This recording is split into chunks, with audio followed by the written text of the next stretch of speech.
Hey Anthony and Sarah. Pogacar hit the deck hard at Strade Bianche, but then just dusted himself off and still rode away from everyone like it was nothing.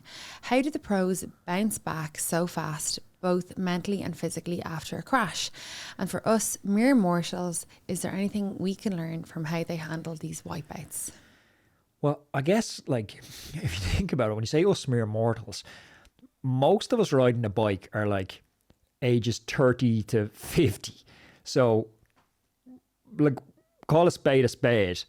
Middle-aged men in lycra is a tag for a reason. You're talking about a world-class athlete hitting the ground versus a 52-year-old dentist who took up sport 2 years ago and was sedentary for 20 years before that. They are different things. Like, you know, you got to think about muscle composition, bone density, flexibility. Like, they're not the same as you and me. They're world-class athletes.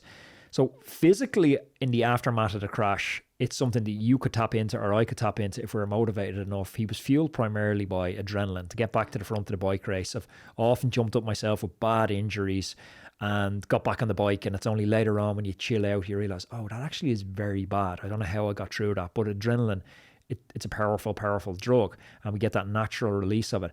He also is riding for UAE, one of the highest budget teams in the game. So they'll have a whole infrastructure in place behind the scenes to manage this, from physios to osteopaths to chiropractors to doctors to treat the wounds. So minimum chance of infection, minimum chance of injuries going undetected.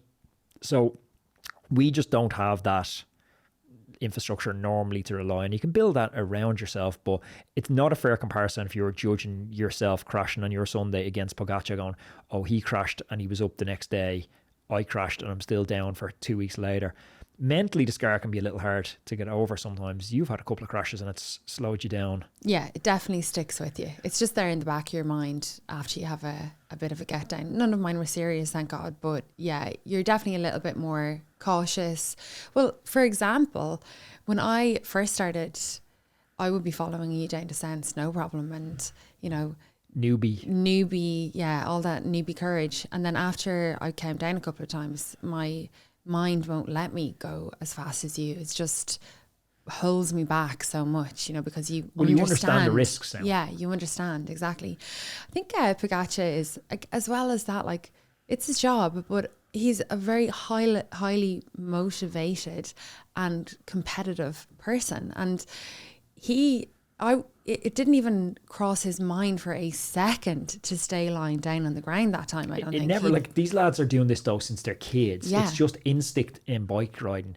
Put me back on my bike, sort it out to finish. Yeah. That's not always an admirable quality, as we see. Exactly. Did Pogacar get any sort of concussion testing? Absolutely not. Like, did he hit his head? Questionable. We have 3 long-form podcasts every week. Some of them are 90 minutes or 2 hours long. And I realise you're busy.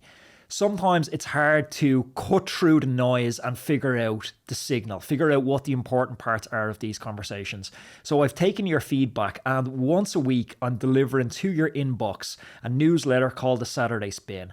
It's a 4-minute read or less, and it's going to break down the very best thing I've learned on the podcast this week. So it's insights from the biggest names in the world tour, physiologists, sports psychologists, and coaches. It's completely free to sign up to the newsletter. All you have to do is go to roadmancycling.com, stick in your email address, and once a week on a Saturday morning, I will deliver the Saturday Spin newsletter direct to your inbox. The link is down below. Go sign up.